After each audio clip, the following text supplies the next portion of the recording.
welcome into this week's episode of the Show Before the Show podcast, the official podcast of minor league baseball with me, Tyler Maughan, and your trusty co-host, Samuel P. Dykstra, on his 31st birthday. Oh, jeez. Happy birthday, Sam! The thing you could have lied about. You chose Samuel again. Prospectus Dykstra. Yeah.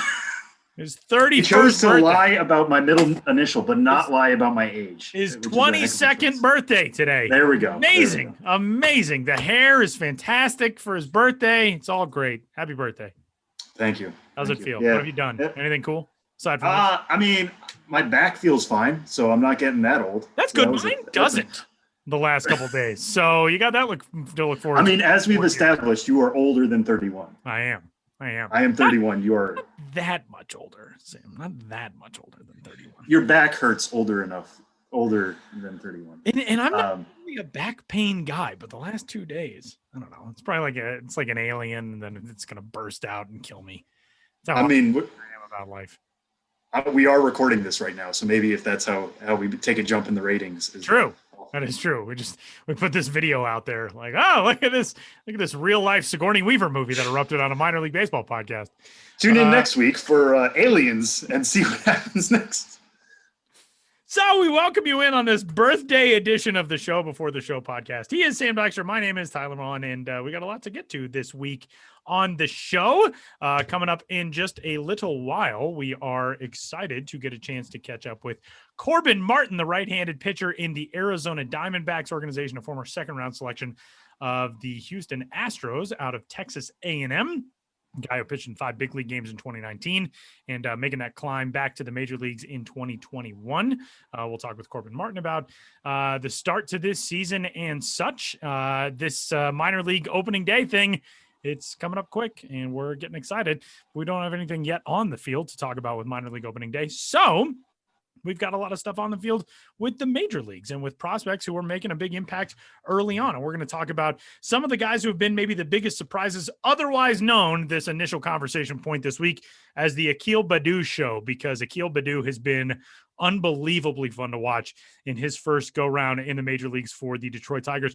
Akil Baddoo, Rule 5 draft selection in December from the Minnesota Twins, a guy who had never played above A ball in his career, and now is just crushing major league pitching, throwing guys out on the base paths. His family, his parents were in attendance to watch not only a home run to the opposite field on his very first major league pitch that he saw, but also a home run the next day. Akil Baddoo has been the story, but there have been other prospects who have really made big impacts so far early on. Sam Yermin Mercedes has been one of those guys. Zach McKinstry has been one of those guys for the White Sox and the Dodgers. Give us the lowdown. Yeah, it's almost difficult to choose like what is my favorite story because all these guys have kind of been surprises in their own right. I guess I'll start with Mercedes because he was technically the AL player of the week, not even rookie of the week, player of the week in his first week.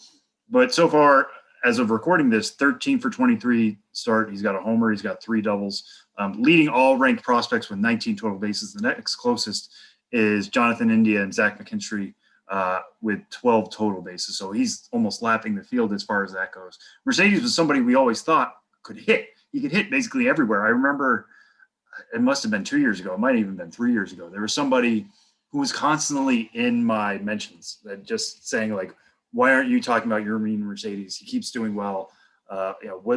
Why isn't he ranked? Why isn't this going on? Yada, yada, yada, yada. And it was just, we didn't know what his position would be. He kind of came up as a catcher. He's a little too big for that. He's listed at 5'11", 245. The actions weren't great at catcher. Could he be a first baseman? Maybe, I guess. But it always seemed like he was going to be a DH, and this was in a system in which Zach Collins was already there, and then they added Andrew Vaughn. I mean, how much oxygen was used this spring to say Andrew Vaughn is the White Sox best option at DH?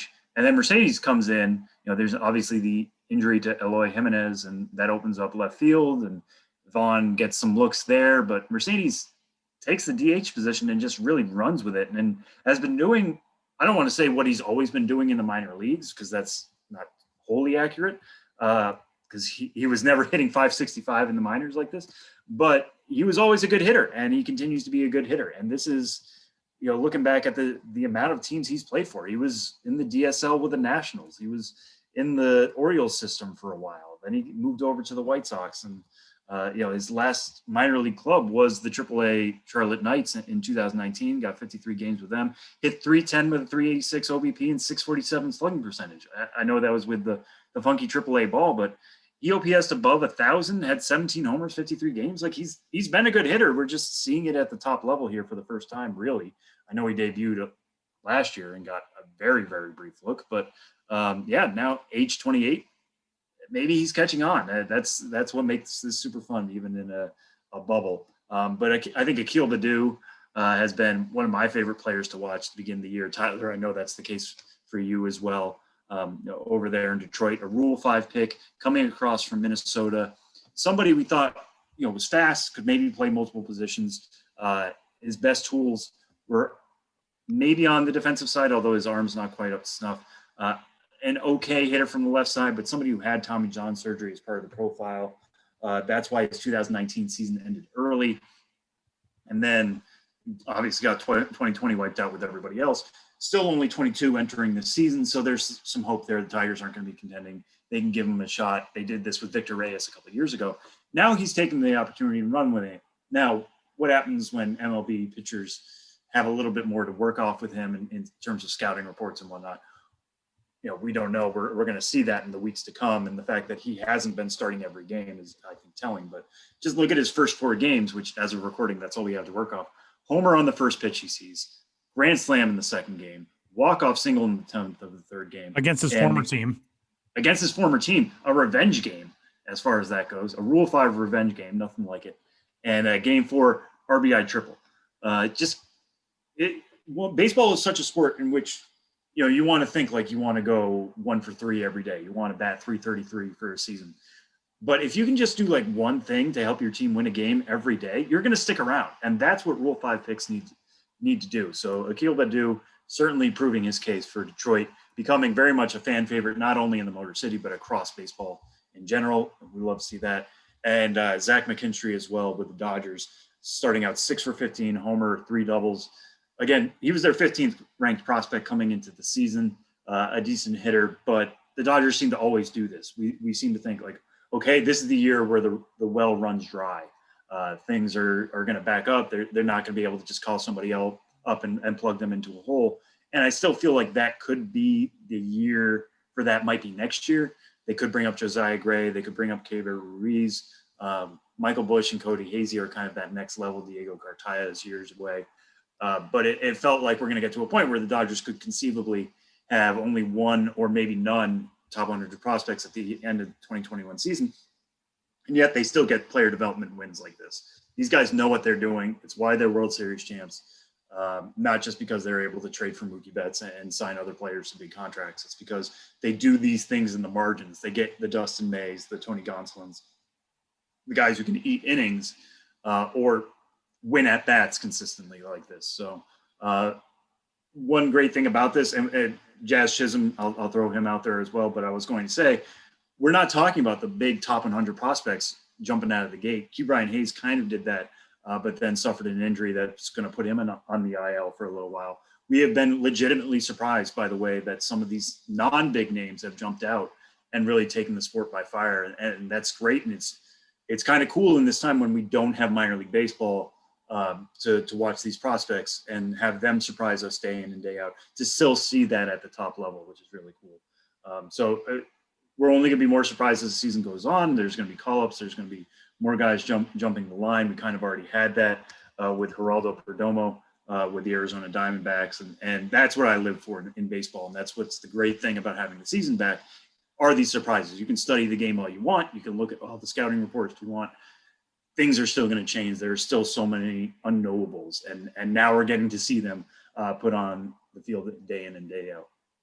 The major league season getting underway did so with some top prospects on rosters, but of course, as the season goes along, we will see more and more of those. Sam, you got a chance to take a look at the potential call-up dates for some of the top prospects in baseball. Give us a theory on where we might see or when we might see some of the next future stars get their first call-ups. Yeah, so I don't want to go through this month by month, but the piece certainly does that. If you want to find it, it's on at MLB.com/pipeline. But what I did was I went month by month saying, like, Here's who we can expect in April. Here's who we can expect in May, June, July, August, and September. It's going to get a little tricky this year because we still don't have the September roster expansion. So it's tougher to say like, oh, we could see a groundswell of prospects. So I do want to just throw out a few names who, if you look at their MLB pipeline rankings, there are ETAs there, some of which it's very easy to say, like this guy's going to be up in 2021. So the ones I want to highlight are guys who we might have otherwise expected to see in 2022, but I think are still possibilities for this summer. One of which, Bobby Witt Jr., I'm going to throw him out there. I think I put him down for May or June, but I expect, we talked about this last week on the preview pod. Go back and listen to that for sure. Everybody had different opinions on that. I might be a little bit more aggressive with him, but I think the Royals are a little bit more aggressive with him. I think he comes up in May or June, given what he showed in the spring, given what he showed last year at the alt side. I think he could force the issue there. I think Wander Franco, somebody who we do expect to have a 2021 debut date, but I think he could be up as early as May, really. He's getting in work at the alt site right now. He posted a video the other day on his Instagram of him just going deep from the left side, which was really special to see. Not a huge surprise. It just feels like that power, that in-game power is the next thing we really need to see from him. We saw a little bit of it this spring. He hit a monster home run to right field in a Grapefruit League game. The fact that he's continuing to do that at the alt site, playing particularly Blue Jays players, which I think they're going to see a lot of for sure, is certainly promising. And the Rays are in a deep division race, obviously. Today they just got swept by the Red Sox, who aren't even expected to be one of the big three contenders in the AL East. You got the Yankees, who are the favorites, and the Blue Jays, who spent big this offseason trying to get to that next level. So the Rays really can't afford to keep somebody like Wander Franco down too long. They might want to get him more at bats. They might want to get him up to speed, learn a new position at third base. But I think come May, when you look at, you have a guy with a potential 80 grade hit tool, why are we going to let him sit in Durham when he could be helping us out right now? I think it could be at third base that he's going to get that spot. I don't think he's going to necessarily displace Willy Adames because of the roster situation, but keep an eye out for Wander Franco starting in May, I would say. Some of the second half promotions that I think could be in line, again, just looking at how things are projected to go at the major league level, I think the NL Central is going to be wide open, and the Cardinals are going to need all the help they can get to fend off the Brewers or the Cubs, maybe even. Not the Pirates, but we'll see how that division is going to shake out. So I wouldn't be surprised if we see the Arizona buddies, Matthew Liberatore and Nolan Gorman, both get called up as well. Gorman, a lot of eyes on him because he's a third baseman. Nolan Arenado, sorry, Tyler, was added to the Cardinals mix this offseason. Where is he going to play? We don't know. He played a little bit of second base this spring. Sounds like he'd be open to maybe moving to a corner outfield spot as well. Maybe by the second half, they say, hey, listen, we know you have a lot of power in the bat. That's going to help us fend off some of these other teams in the NL Central, and we're going to need that help. Matthew Liberatore has a good left-handed arm, could help out in the bullpen, and especially if he's starting to bump up against an innings limit.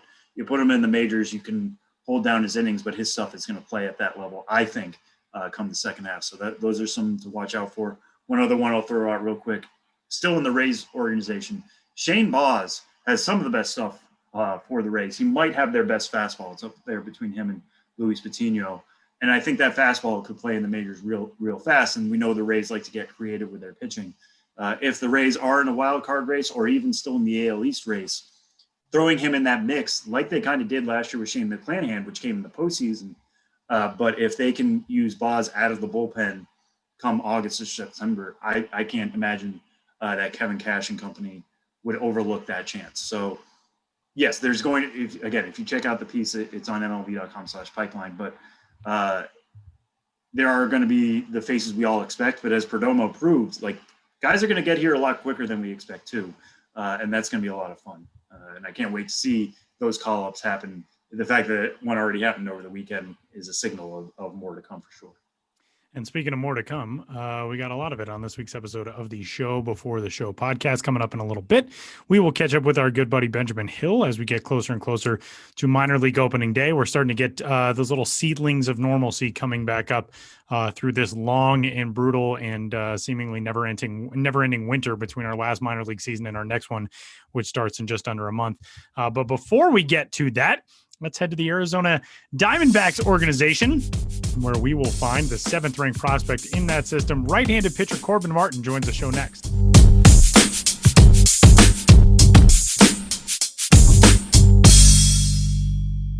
Are you tired of wasting time making trips to the grocery store, waiting in checkout lines, and overpaying for groceries every week? We thought so. Luckily, there's a better way. Misfits Market takes the hassle out of grocery shopping by delivering fresh, organic produce and sustainable groceries straight to your home at prices up to 40% less than traditional grocery stores. You'll get access to exclusive weekly savings on peak season organic produce, high-quality meats and seafood, and sustainably sourced pantry staples like snacks, pasta, and grains, plus keto-friendly and gluten-free foods. Do your weekly shopping in just minutes with Misfits Market, all with no service fees, membership fees, or commitments.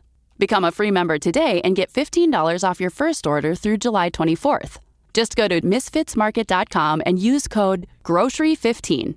That's promo code GROCERY15 for $15 off your first order. Misfits Market is not available in all 50 states. For more info, visit misfitsmarket.com.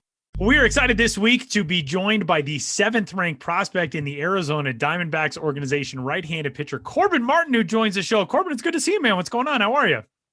Good, man. How are you? Good. It's great to have you on. It's something Sam and I were talking about before we started recording. You're in a very Corbin-friendly organization. There's you. There is top prospect Corbin Carroll. There is former D-backs pitcher Patrick Corbin. How does the Corbin support feel for you? How is it in the D-backs system?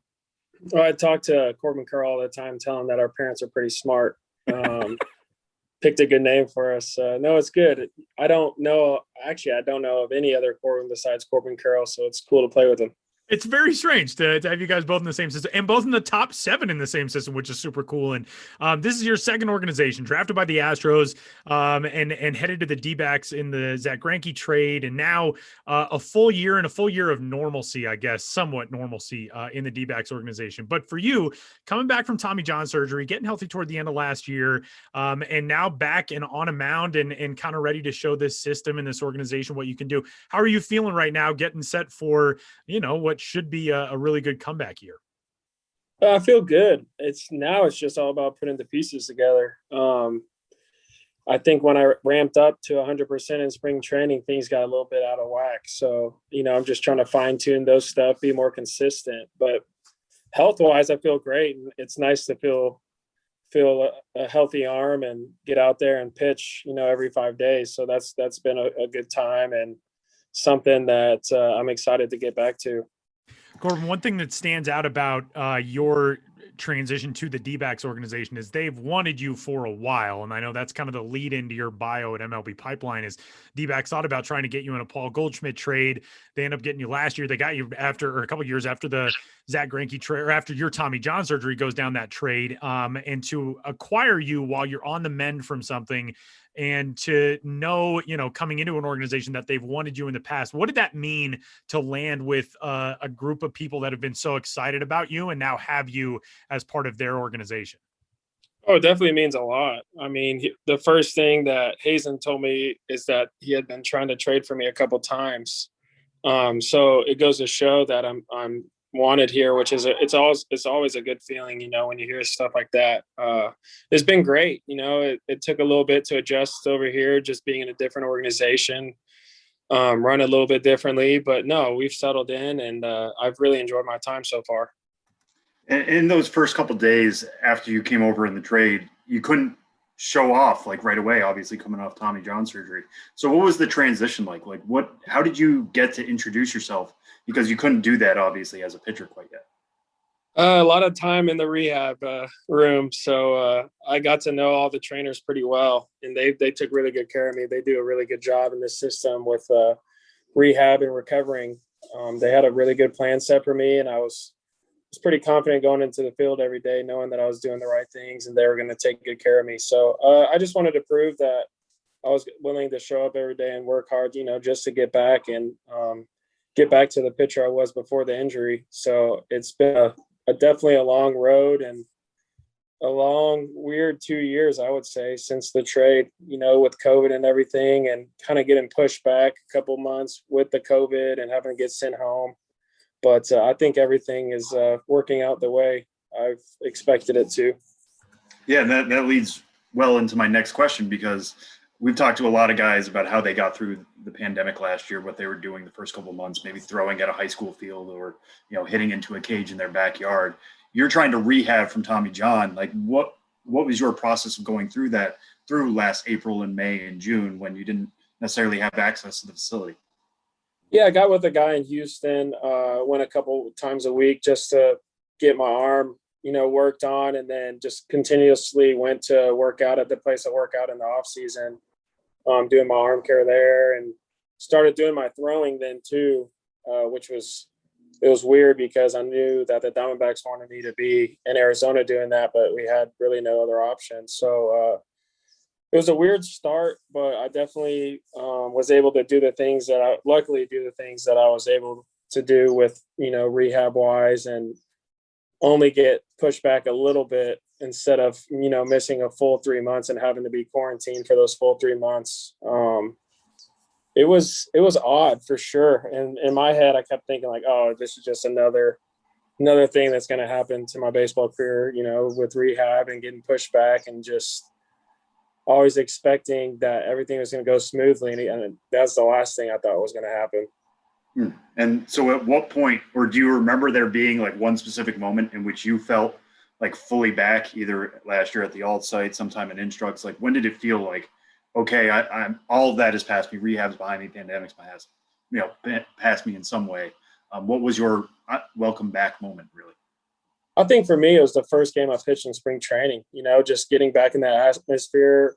I had pitched to it felt like 5 guys in the alt site last year. So as much as it was fun getting back on the mound, I think getting back to the 100% in spring training, even though it wasn't all smooth, it was nice to get back out there in front of fans and being in game-like situations, feeling 100% back on the mound. And I would say for me, that was like the biggest achievement so far in my rehab, getting back on the field. Corbin, one of the things that guys who have Tommy John surgery talk about so much is, especially in those initial weeks and months, the mental hurdle of figuring out how you're going to do it again. I know we've talked with a handful of guys about this, but I feel like we actually haven't had this conversation with a prospect in a while. But, from guys who I've talked to who have had Tommy John surgery, you wake up the next day and your elbow is the size of like a cantaloupe and you can't grip anything. You're in a brace and then you're in a sling and then you're in, all these different things. From the mental side of it, it happens right around 4th of July for you, wipes out the second half of 2019, 2020, we go into a global pandemic. Like, how did you keep yourself mentally afloat, especially over those first few months, and then being hit with this second wave of things of, oh yeah, and now all of a sudden we don't have a normal baseball season last year? I think for me, like you hit it on the head, it's pretty mentally taxing, showing up every day and not being able to do everyday baseball activities. And you're watching guys go out there, throw, play games. And at first it was kind of tough. I haven't gone through anything like this. And I think what helped me is just communicating with other Tommy John guys, who went through the same thing, asking them, pretty much picking their brains on like what helped them. I think for me, it was showing up to the field, knowing I was one day closer to getting back is kind of the mindset that I took. And then last August, I ended up spraining my oblique a little bit, and that set me back. And then I felt like as much as it sucked that happened, it got my mind off of the elbow. I was able to, not have to focus every day on how my elbow felt.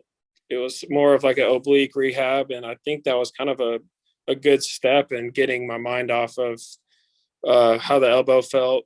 And ever since then, I go out there and throw and don't think about it. So that's been a help.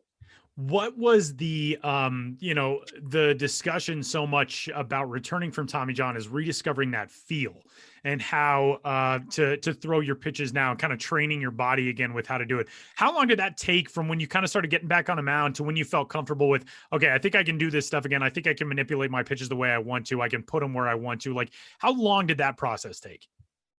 I feel like I'm still kind of going through it. Pitching is such an art that you feel like you can go consistently do it. And when you take so much time off and focus on, the rehab part of things, you kind of lose track of like what you're doing day to day.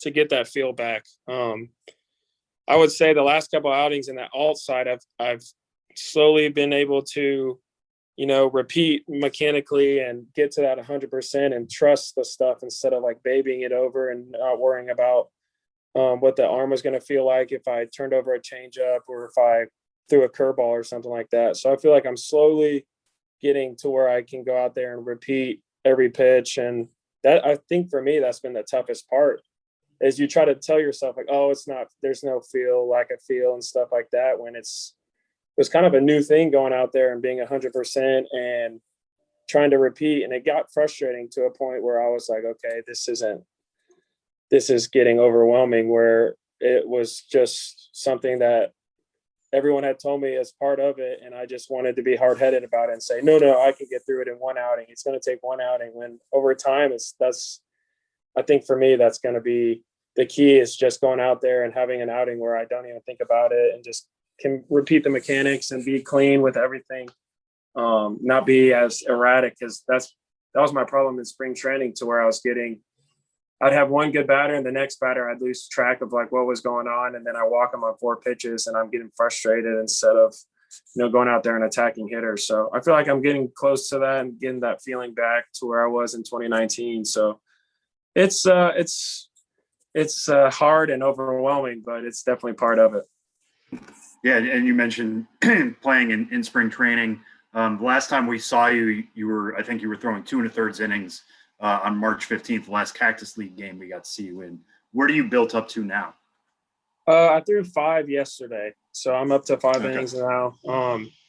I feel like I'm definitely able to throw more than that, but I feel like they're doing a good job of not trying to rush me back into things. Just knowing that I still have stuff to work on. So I think we're on the same page of development and just taking care of the arm at the same time. As much as I would like to be pitching in the big leagues again, which has been my mindset since I had the surgery, I just know that when the time is right, it'll come. So I just got to wake up every day, go to the field, take care of what I need to take care of. And kind of the same mindset I had in rehab is I'm one day closer to getting back. And what do you feel like is the strongest aspect of your game now as you're working deeper and finding out more about yourself? Like, what feels the most back right now?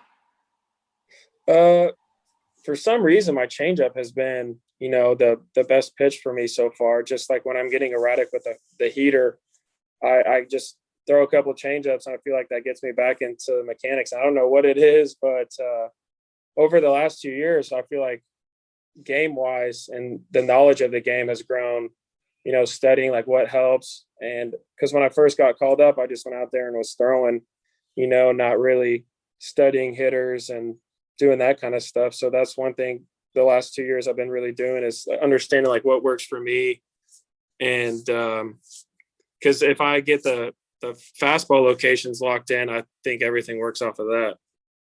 And speaking of your off-speed stuff, one of the things for you coming up was the development of your slider versus your curveball. Where do those kind of stand right now? Do you feel like one is stronger? Like how do you differentiate your breaking stuff? How is that stuff coming along?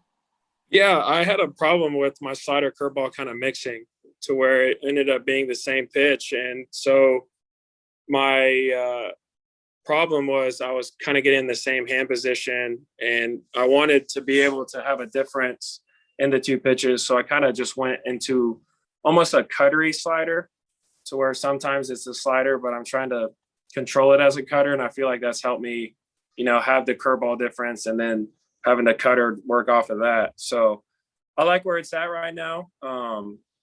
Sometimes I have problems with the curveball, just trying to think about throwing it as hard as I can instead of babying it up there. So I think that's one thing that I need to be more consistent of. And I talk to a lot of guys about it, just seeing what they see hitter wise, the catchers, pitching coaches, just trying to get a feel for it and being more consistent with it so I can have that 4th pitch, because I feel like that definitely helps. Corbin, coming out of college, when you are a guy who's pitched it at such a high level in college, pitching in the SEC, pitching in a program like Texas A&M, you go in the second round of the draft.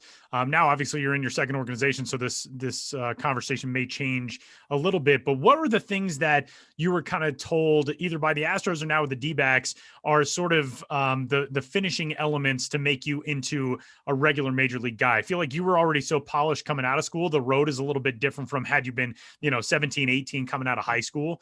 What were the things that were kind of communicated to you? And has there been anything in pro ball that sort of caught you off guard as like, okay, I'm glad that I've learned that now, and maybe I wouldn't have anticipated that coming in? Yeah, I would say that in college, you can get away with just throwing all over the place. If you have like a conviction in the pitch, I felt like it was a lot different when you got to the minor leagues. Like I had that knack of wanting to nibble with 2 strikes instead of throwing a pitch with conviction. And I had trouble with it over time, like trying to be too perfect, I would say, in a non-perfect sport. And so that's the one thing too right now that I'm working on, is just having the conviction of pretty much throwing through the middle of the strike zone, trusting everything off of that instead of trying to throw a fastball away, nibbling. And with the strike zone and the MLB, they do a really good job of not missing pitches most of the time. So I think from moving from college to pro ball now into the big leagues, hitters do such a good job of being picky, like going up to an at bat and understanding the strike zone, what they're looking for. So I feel like when I'm throwing through the zone with the stuff, it gives a better outlook to me of like what the hitter's reacting to, instead of trying to throw a fastball away or fastball in and missing. Now you're behind 1-0, 2-0, and that's not a good position to be in the big leagues for sure. So I think for me, it's more so just attacking with a want to, with every pitch. So that's definitely something that I'm trying to be more consistent in and be able to repeat. Because if you watch Zach Gallen pitch, that's what he does so well. He never is really behind in the count, and when he's ahead, he definitely puts guys away. So I've been learning a lot from him, just his mentality, what he works on, and we're getting there. We're close. You're in an organization now, which is really, I think, kind of under the radar, building something good there between the major league talent that you guys have, the prospects that are on the way. Like every headline over the offseason in Major League Baseball was about the National League West, but it was about the Dodgers and the Padres. The Giants have cashed in. They brought in some prospects. The D-backs are kind of building things a little bit more quietly, and I think that's probably a good thing right now. What is the culture like in that organization, knowing that the loudest voices may not be talking about you in the same way they're talking about Los Angeles and San Diego, but you guys are really confident in what you've got going down there? Yeah, you can really tell in spring training, the guys love being what they would call the underdog, just something that it's not really talked about.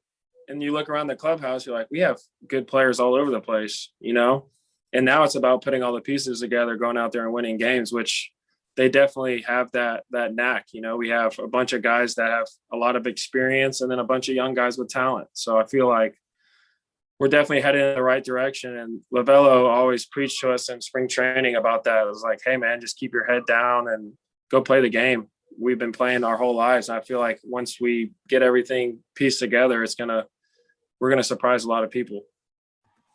And just to end on a few here, Corbin, we talked a little bit off mic beforehand about how you're now back at the alt site. And alt site is not something we really wanted to use, a term we wanted to use again in 2021, but it's one we're using again. How does this experience compare, going through that this time, to what you guys were doing last August, September, even July? Yeah, it's a little different because we actually get to play a couple different teams. So it's nice to go out there and have a different lineup every day you go out and pitch, instead of facing the same 5 or 6 guys. It gets hard to lock in. Last year, when you face the same guys so many times, you're like, okay, I know how to get this guy out, and if I do this, do that. So you go out there, and we've been playing the Angels and Rockies, and so they have a lot of talent too. So I think it's helping us prepare a little bit better than last year, especially when you have a bunch of guys who are close to the big leagues, if not up and down, So that's been definitely a big help compared to last year, is coming in with a mindset of like, okay, we have some competition today. Cool. And the last one for me, and then Tyler has one more. But going through your Twitter account just before this, I saw that your family, you guys welcomed a child back in the fall. You've already made your major league debut, right? Like you've already been at that level. So we're not going to ask you what's it going to be like to get back there. But now having a kid who's going to technically see you on a major league mound someday, how much more does that mean now that your family's expanding in that way? Oh, it's great. And he's awesome, man. He loves sports. We put it on the TV and he just sits there and watches it all day. It doesn't matter what it is. So, luckily my wife's been able to bring him to the games at the field when we pitch in the alt side. And it's cool after the game, being able to see him, be able to watch baseball and just have someone else to pretty much share it with. It was cool. He definitely helped a lot too in the rehab process, get my mind off things, being able to come home and take care of him. And he's growing fast too. I blink every day, and he's doing something different. So we try to pay attention to that and make sure he's not learning too much from me and more from my wife. All right, Corbin, last one for you. We're going to end on a fun one. College athlete headshots are always, sometimes they do guys in the jerseys. Sometimes you got a polo on. Sometimes you got a suit and tie. In your Texas A&M headshot that is still up on 12thman.com, you've got like a tan jacket and a bow tie. And I just want to know, are you that fashionable all the time? Do you know how to tie the bow tie? Or was that like somebody told you, all right, you got to wear this. You got to go bow tie for this headshot? I'm probably the least fashionable person known to man. I have sure is misleading then. The least amount of swag there is, I think. I mean, I show up to the field in shorts and a Carhartt shirt every day, and it's like, you got the Carhartt shirt on right now. Yeah, it's pretty much all I wear. And my wife was always like, you really need help, because she definitely is the one that's dressing our son, because he definitely dresses better than me. When I was in college, like for that headshot, I had that jacket and someone was like, hey, put this tie on. And I was like, can you put it on for me? I have no idea what I'm doing. And it was a clip on. And so, there's definitely no, I wouldn't say want to, but just no tendency to get up and get dressed as nice as possible to go to the field. I feel like I definitely need help in that category, maybe like an assistant or something. Because my wife gives me a hard time every day I leave for the field, because she's like, you look homeless. It's also a career in not needing to be dressed up when you go to work, at least. I know. Hopefully I can figure it out by the time I have to start getting dressed nice again. But until then, it's Carhartt shirts and shorts. And the last year plus has not been good for any of us. And like, well, I guess I should put on real clothes. It has not been an easy 14 months in that regard. But you could have fooled anybody with the Texas A&M headshot. It's very impressive. I've never worn a bow tie. I think it involves a cool level of swag, and I was quite impressed by it. Corbin Martin, well, I'm glad I could pull it off. Number 7 prospect in the D-backs organization right now, biding time and waiting on a major league return in 2021, and hanging out at the All Site. And congrats, man, on getting back out there. We can't wait to see you on a big league mound, and we'll talk to you down the road, I'm sure. Thanks so much for the time. I appreciate it, guys. Y'all have a good one.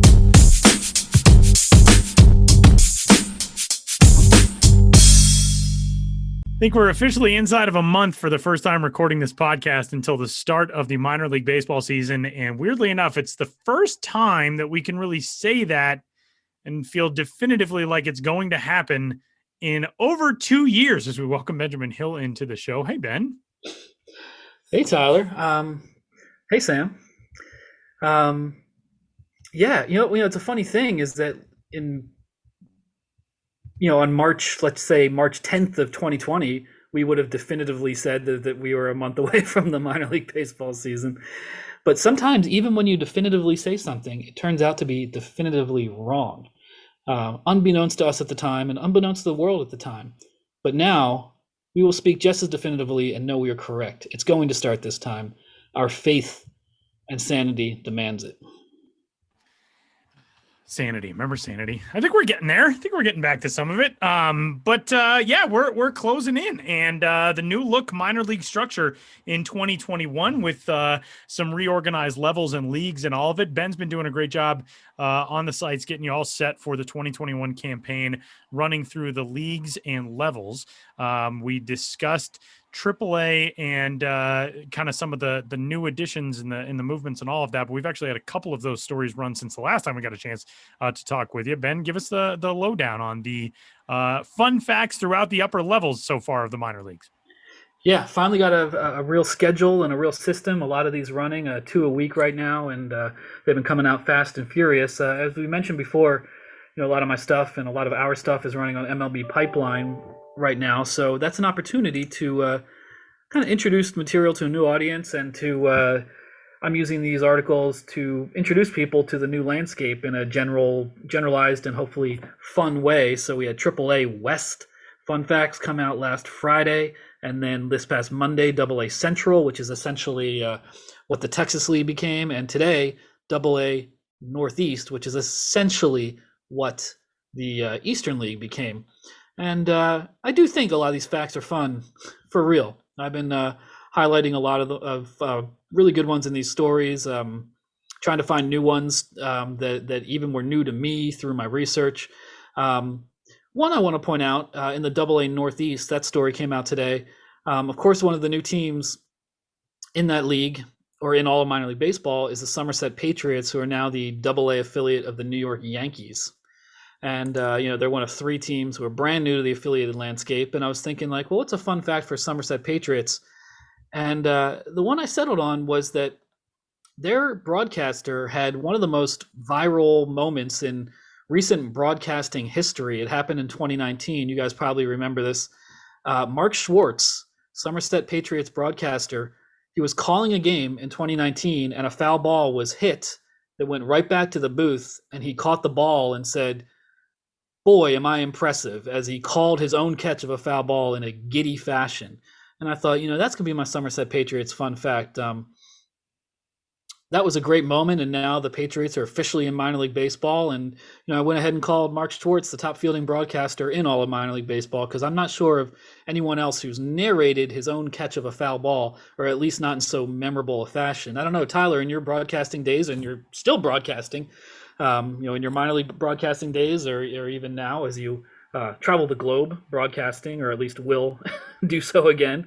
Have you ever had any top fielding plays or moments when you really were able to insert yourself into the action in an organic way? I've never been able to catch a foul ball. I have had foul balls come back into the booth. The scary thing is, when I was in the Carolina League in Myrtle Beach, South Carolina, the only way that a foul ball could enter the booth, it had to be coming over the screen at like a pretty high rate of speed, because it had to catch an angle that would propel it up over the screen, but keep it on a level enough trajectory to come right into the booth. So they were like coming in hot when they came into the booth, which is just my way of trying to explain away that I ducked out of the way, terrified of several foul balls. And I have not caught one ever. But I don't think internationally, I don't think that I've ever gotten a chance to try to make a play on one. Mostly I just get out of the way, frighteningly. And now doing basketball, I thankfully have never been like bowled over by a dude like trying to save a ball inbounds, but I did have a guy fly over my table last year trying to save a ball inbounds. It's not the same as catching a foul ball, but nearly losing like a limb or having my head taken off. So it's, yeah, man, I mean, it can be real dangerous work. All that to say, no, I haven't. I just like the idea that you are like already saying, like, listen, the ball had to be coming at an exit velo of 110 miles an hour. That's why. I haven't, but here's the thing. But honestly, and it's funny you bring up the Somerset clip. Still, my favorite clip outside of that one is my old broadcast partner and still one of my best friends, Mike Passanisi, with the Altoona Curve, then the AA Eastern League affiliate of the Pittsburgh Pirates, still the AA affiliate of the Pirates. But Mike, and there were people who thought this was staged, but Mike, I think it was the summer after I left Altoona, so it would have been like 2013. There was a foul ball that landed right in a cup holder right underneath the broadcast booth, and Mike called it perfectly. And but I still remember, like, people, that video was posted and everybody immediately was like, there's no way that's real, but it was. So that's still one of my other favorites. Yeah, sometimes you can just be too good at your job. You're too professional and people just don't even believe you could be that good. Exactly. I never. That's what we say at the end of every segment, right? I never have that problem, but a lot of people do. Ben, just moving on to the other list here real quick of fun facts. You have the 10 AA Central teams, which used to be the Texas League. for everybody at home. When you think Central, now you get to think Texas. But like what I like about that name change, just as an aside, is that there are teams from Arkansas here, there are teams from Kansas, there are teams who weren't going to be in Texas. So this is a little bit more inclusive. But one team I want to point out real quick is the Wichita Wind Surge, who originally were going to be a AAA club. Now they're a AA club. They're a Minnesota Twins affiliate.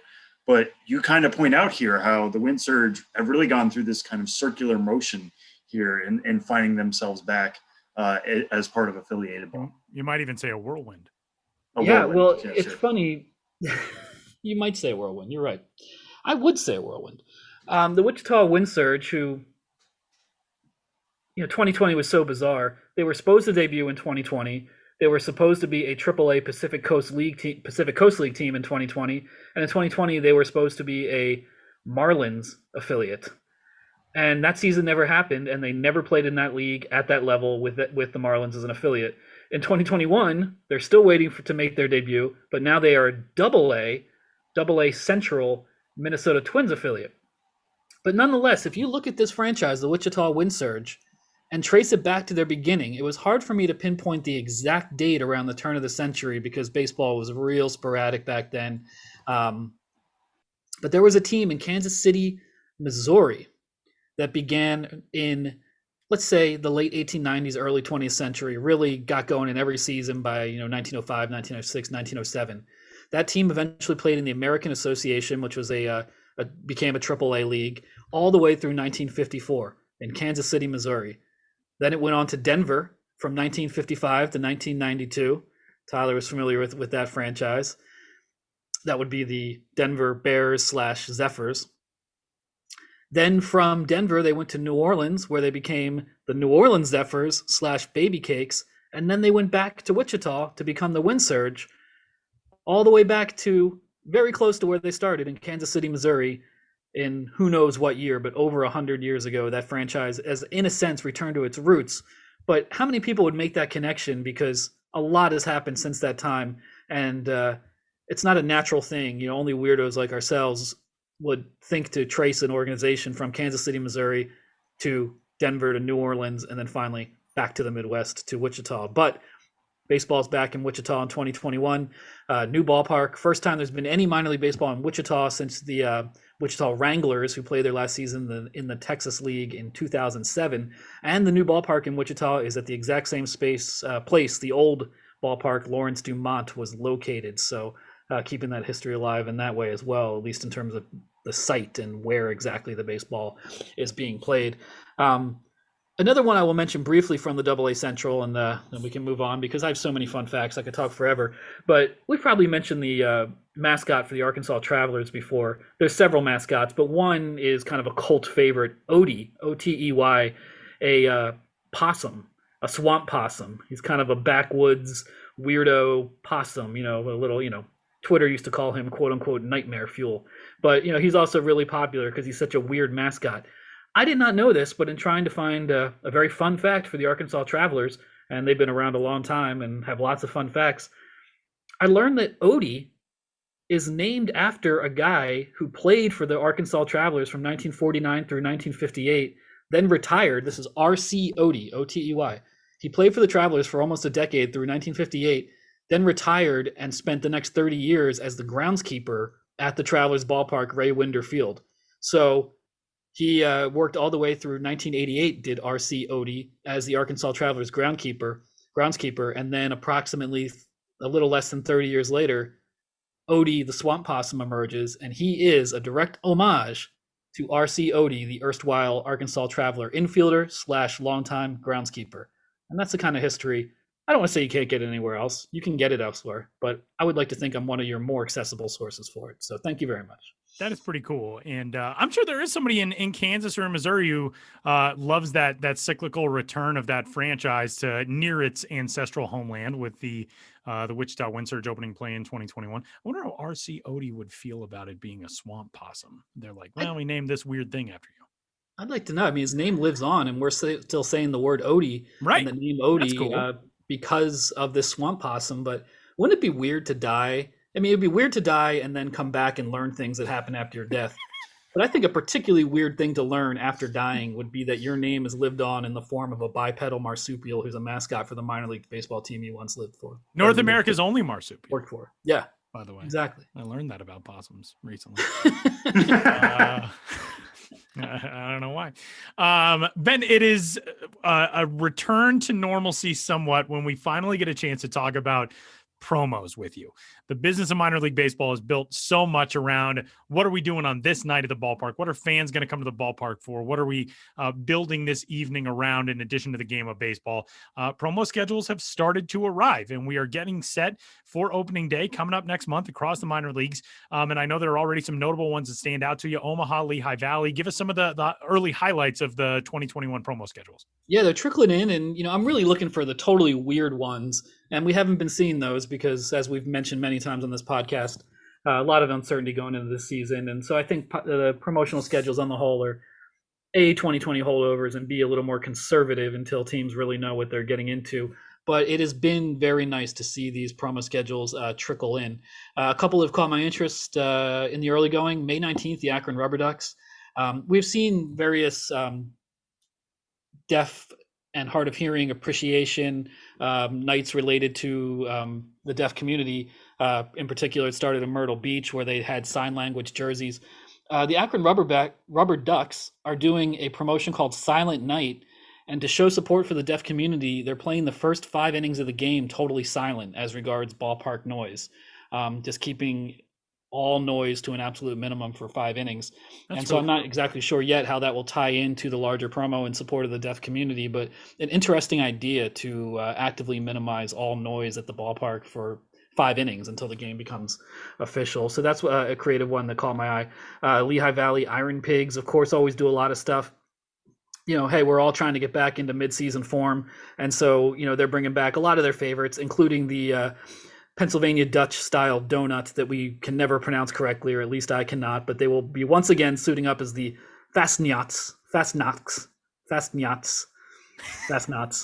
I could have looked it up, but I wanted to mispronounce it so I could once again get emails or direct messages on Twitter with people telling me how to do it right. Fastnachts.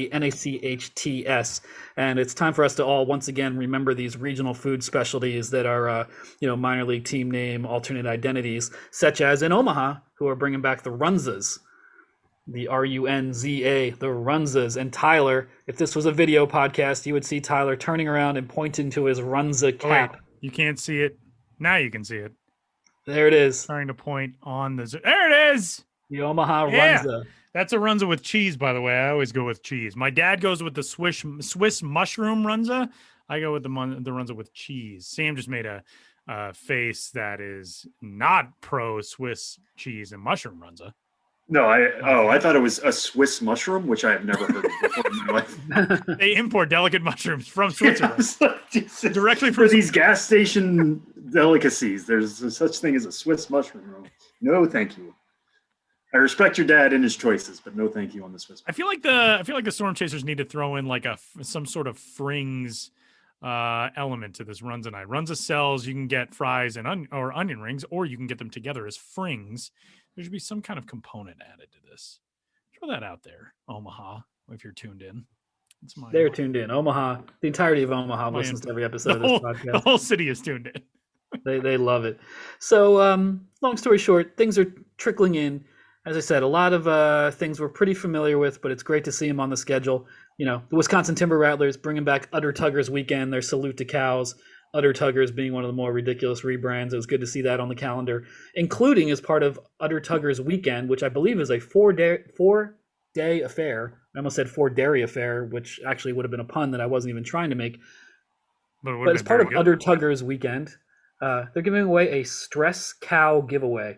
And I always like when minor league baseball gives me an opportunity to say a word combination that I'd never said before. Stress Cow giveaway.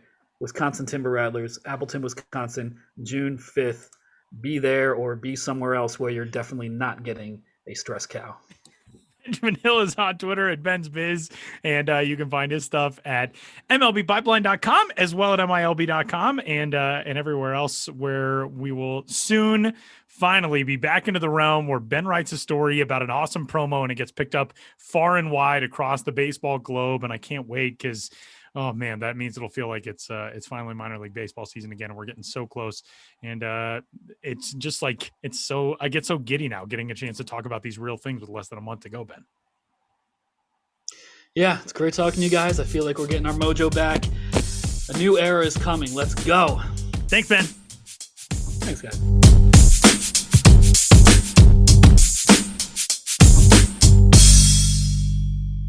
Final segment of this week's episode of the show before the show. Before we get out of here, it is time for a return to the award contending segment known as Better Known Affiliate Structure. What League award East, are we contending for here? I'm assuming there's something. It's the potties, the podcasties, the casties. The casties, not the potties. Not the potties. The squatty potties, but PODD. Squatty, and squatty with 2 D's as well. Right, the exactly. Groups of podcasts. Alternate training site squad, the taxi squad, squatty pod. I'm sorry to all of you who have to listen to me in post week in and week out. We have reached the end of the senior circuit. We head to the junior circuit next. We've reached the end of the senior circuit with this episode. Next episode, we head to the junior circuit. Do you guys know why that terminology exists? The National League was founded before the American League, and therefore, when the American League became a thing, they started calling the National League the senior circuit, the American League the junior circuit. So the National League East is where we find ourselves this week. Sam and I have gone kind of team by team through each division, alternating and giving you the breakdown of where these squads will find their minor league families now in 2021. And Sam, I'm going to have you kick this one off. Atlanta alphabetically leads off the National League East. Have at it. I secretly think this is because a long-running joke on this podcast is that I worked for the Atlanta Braves. P. Dykstra at Braves.com. Yeah, I do not, nor have I ever. I want to make that clear once again here. That's like a 5-year-old joke now. It really is. It's been a while. Sam had us we all did our minor league organizational system rankings and various things of, under 21 talent and the best hitting systems in baseball and the best pitching systems in baseball. And when the Chicago White Sox had their just glut of arms coming up with Lucas Giolito and Dane Dunning and Dylan Cease and Reynaldo Lopez and all those guys who were coming up, I decided, you know what, we're going to have some fun with this. I'm putting the White Sox over Atlanta in this conversation. Atlanta obviously had its great core on the way, which has largely arrived at the major league level. And I woke up excited to look at my new piece on MILB.com, and I looked there and Sam had swapped my 1 and 2. Sam put Atlanta over the White Sox. And from then on, he was known as Samuel P. Dykstra at Braves.com. Neither his middle name nor his employer. No, not at all. I will say, I remember we had Jim Callis, who's now basically our coworker, on the podcast shortly after that to talk about the MLB Pipeline Top 100. And you threw that question to him as like, hey, Jim, what do you think? And he vindicated me. He did. So I was not alone in this. He did. But anyways. And I don't think it was even like, well, you could make an argument for either. It was like, no, it's definitely Atlanta. And I was like, come on, Jim. Well, history has looked good on you, Tyler. He's I will the say. Smart one. Well, yeah, Lucas Giolito being a legit Cy Young candidate this year. Yeah. Anyway, so the Atlanta Braves, their affiliate structure this year looks somewhat similar, but this is actually one of those perfect ones in which everything really is consolidated very well. We started at the AAA level with the Gwinnett Stripers sticking around, AA Mississippi Braves, again, another team that'll still be in the mix here. The Rome Braves, formerly the Class A affiliate, get bumped up to High A now. They're in Rome, Georgia. And then they include, it's not officially a Georgia affiliate. I want to make this clear, but the Augusta Green Jackets are the new low A club. They technically play in North Augusta, South Carolina, but that's right over the border there. So you have everybody is within 400 miles, and you have 3 out of the 4 within 175 miles of Truist Park, which is huge in consolidating this and making sure that guys aren't going too far when they do get called up. So this is kind of a little bit of the gold standard, really, of what minor league systems were trying to go for as they consolidate travel here for 2021 and beyond. Tyler, moving on to you with the Miami Marlins. The Miami Marlins, named after a fish and with 3 aquatic-themed minor league affiliates among their 4. The Jacksonville Jumbo Shrimp at the AAA level. Jacksonville, just 345 miles to Marlins Park. The Pensacola Blue Wahoos, a fish, AA in the Marlins system. The Beloit Snappers, who will move into a new ballpark in Wisconsin this year. Turtle, water. I wouldn't really call it aquatic. They're in Wisconsin. I know there's water. There's more lakes in Wisconsin than there are in Minnesota. I know.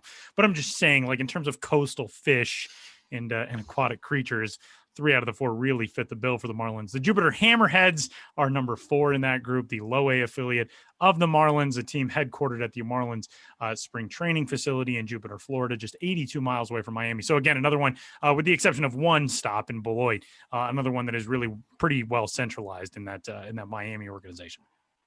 Yeah, and I think it's very interesting to me that 2 former Southern League clubs are now in the same system. Getting called up from AA Pensacola to AAA Jacksonville is going to take a whole lot of getting used to. It's kind of like in the Atlanta organization, 2 former Sally League teams. You'll get called up from Augusta to Rome, and exactly, those squads used to be at the same level and in the same league.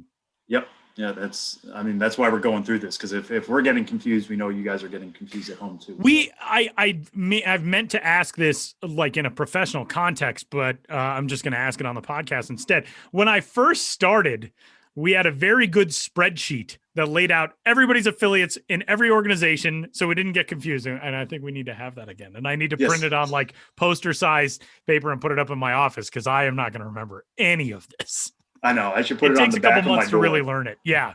Every day, every time I leave the house, I just need to look at that and like study it. Can I admit something extraordinarily nerdy to you? Go on, please. I feel like you will like this. You know how some people, like the cliche is people count sheep to fall asleep. They can't fall asleep. Yes. Another thing that I've done in years past. Just count down minor league teams. I go through minor league affiliates. I'll just like pick a division and be like, all right, NL Central. Let's go through the Milwaukee affiliates. Then I was like, okay, San Antonio and then Biloxi. Then, you know, and like eventually I think it works. It's something for your brain to focus on while it's drifting away. But now can't do any of that. Now I got to relearn it all. Got to retrain. I know. Now that's going to be keeping you up until 2:00. Right. Exactly. The New York Metropolitans, Sam. Yeah. So the Mets, a lot of this actually is the same. All 4 of these affiliates were Mets affiliates beforehand. They're staying in the system, just a little bit of jumbling here. So at AAA, we have the Syracuse Mets. The Mets technically own AAA Syracuse. A big reason for that was to hammer down and lock down a AAA affiliate right here in New York. That's 240 miles to Citi Field. Not right next door by any means, but at least it's relatively close by. AA will be the Binghamton Rumble Ponies, sticking around there at AA. There was some question about what was going to happen to the Rumble Ponies. I know they were a team that a lot of people were trying to follow to see what their fate was going to be. They are still around here playing in AA Northeast, so that's great to see. High A is going to be the Brooklyn Cyclones. Short F train right away from me. Brooklyn is actually serving as the alternate site for the Mets. So that's a relationship that obviously works very well. They're getting kicked up from Class A short season to High A. So that's a big move for them down there at Coney Island. And then Low A will be the St. Lucie Mets, the former Class A advanced affiliate. They'll be moving down to Low A, something we talked about before on this show and at other times. The FSL is basically becoming a Low A team Low A circuit, because teams want their younger prospects who are just getting used to the rigors of everyday baseball to do that in a warm environment. And if they starting out in spring training and they basically get to stay at the same place, that really eases that transition. So that's why we're seeing teams like St. Lucie here in Jupiter and Miami sticking around as Low A affiliates now. Tyler, over to you with the Philadelphia Phillies. The Phillies will keep 2 teams in Pennsylvania and 1 in New Jersey, so less than 75 miles to 3 of their 4 affiliates. Lehigh Valley Iron Pigs in Allentown, 69 miles away. Very nice driving distance between Lehigh Valley and Philadelphia. The Reading Fightin' Phils, just 58 miles away in Baseball Town in Reading, Pennsylvania. The Jersey Shore Blue Claws, who you may remember as the Lakewood Blue Claws, now known as the Jersey Shore Blue Claws, with a little bit of a redesign for the 2020 season, technically, and that never happened. happened. So now 2021. And then the Clearwater Threshers will be the low A affiliate of the Phils, located at their spring training facility in Clearwater, Florida, which is 1,054 miles away. But outside of the one complex team, a very closely located group of affiliates for those top 3 levels in the system. And that brings us to our final one, the squads affiliated with the club in the nation's capital, and the last World Series champions from a full season played in Major League Baseball, the Washington Nationals. Yeah, so this one actually has maybe the most change of anybody in the NL East, starting out right here at the top. AAA Rochester, the Rochester, formerly a Twins affiliate. We've talked about this before. The Twins are moving over to St. Paul. Super convenient for them. That left Rochester a little bit in the lurch, but the Washington Nationals swoop in to take that spot. AA is going to be the Harrisburg Senators. No surprise there. The Nats and Harrisburg have been paired together for a while. Another new one here at High A, the Wilmington Blue Rocks. Makes a lot of sense. The Blue Rocks used to be a Royals affiliate for a long time that I can remember anyways. Yeah, very long time. Yeah. But now they move over to the Nationals. Delaware mixing in with a team obviously in Washington, D.C. makes a lot of sense. And then Fredericksburg, who was supposed to debut last year in 2020, didn't, but did house the Nationals alternate site. They move in here at low A. So actually it's very easy to picture this group on the whole. If you start at low A Fredericksburg, then you work your way north from there. You go to Wilmington in the Northeast, and you cut over north and west to Harrisburg, and then you go north to Rochester. All of these are pretty well centralized here. They're all within 360 miles of Nats Park. The Fred Nats are only 56 miles away. Nobody's going to get called up from Fredericksburg straight to DC, but still, the fact that these are all close is only going to help this system, and is a huge thing for the Nationals because their AAA affiliate used to be in Fresno. And we know that they went through some issues in 2019 where they were playing some of their major league ready players at Harrisburg because the call-up situation was easier there. Now being at Rochester, they can put AAA ready players at Rochester. The call-up is going to be a lot easier, and it's just going to make a ton more sense for the Nats. So good to see this. Kind of a fun list here in terms of things staying the same, but a decent enough change as well. And that's the NL East for you. And that is our final topic of discussion for this week's episode of the Show Before the Show. I have one thing that I want to throw in before we wrap this up today, and we're recording this on Wednesday, April 7th, and I posted a little thread to Twitter today about this, but working in baseball and working for teams and all the people that you come across in the world of baseball, and especially in minor league baseball, there are people that you encounter and people that you form relationships and bonds with who are really like the glue that make the baseball world what it is. And for 3 seasons, I got to be the radio voice of the Myrtle Beach Pelicans, then in the Carolina League. And we had a scorekeeper named Ray Worm, who was a legend around the ballpark, a legend around the Carolina League, and a guy who could just not have had a bigger heart or a quicker wit or a more acidic tongue when he wanted to dunk on you with a great joke that he thought of. Ray was just the greatest. He was a guy who taught and coached for a long time in his life, and just decided as a retirement gig, he was going to move to Myrtle Beach and was going to run the scoreboard. And literally from the Pelicans' first game in franchise history for the next 20 years, I think he missed like single-digit games. Ray was as good of a human being as you'd ever come across working in baseball, and found out today that Ray passed away last night. He was 90 years old. He stepped away from doing the games for the Pelicans after the 2018 season. He had done it for 20 seasons, and really was just, it was always great to see him walk into the ballpark every day. He was one of those people where, you know, when you're working a minor league front office, you're there for 10 hours before the game starts. And so by hour number 8 or 9 every day, you're looking for a little juice, a boost of energy and some juice for the rest of the day. And when Ray would walk in the press box door, he'd always lean slowly into the radio booth and check out me and check out whoever my assistant was at the time, make a joke at us, make a joke about us, whatever it was. And then he'd move around and set up shop and lay out all of his scoring pens and the towel that he set down to rest his hands on in front of the scoreboard operating control pad. And he had a scorebook next to him. And every single game, wore his headphones over his hat, listened to us every night. He used to give us words to work into the broadcast. He'd react to our jokes. He'd knock on the window and give us the thumbs up when he thought something was funny or something was good. And he was just the best, man. And people like Ray Worm are what make the baseball world go round, especially at the minor league level and, the college level and the high school level and the youth levels, and people who, volunteer or coach or teach or do all those things. And Ray was somebody who I did not keep in nearly good enough touch with. And we all end up feeling that way about people I feel like who pass on in our lives. But I did back in December send him an email for the first time in several years, and just wanted to check in and see how things were going. I was so excited to get an email back from him, explaining to me that he had retired and he and his wife were spending more time together, and he was missing the ballpark, but it had become time to move on, and asked me how I was doing, asked me if I was still doing the broadcasting stuff and what all I was up to. And Ray ended his email with, "Be well, old friend, and be happy." And I'm going to miss Ray a lot. I know the Pelicans family is going to miss Ray a lot.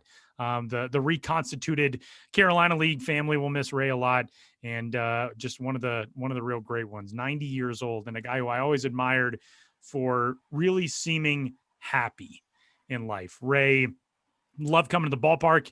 He loved his wife. He loved his extended family. He loved the fact that he had been able to coach and teach for so many years, and he loved baseball. And we loved Ray. And so rest in peace to a guy who was a Carolina League legend and somebody that'll be real missed around Myrtle Beach. And for people who work in front offices or hang around ballparks, you all know those kinds of people. And when you get a chance to see them, and especially when we're all vaccinated and get a chance to hug them and tell them what they mean to you, don't miss a moment to do that. I'm really glad that I got a chance to interact with them one last time, and somebody who I'll miss. And to the thousands of people across minor league baseball who make things like that happen every season, we can't wait to see you at the ballparks again in a month and get back to the gigantic minor league baseball family that we know and love.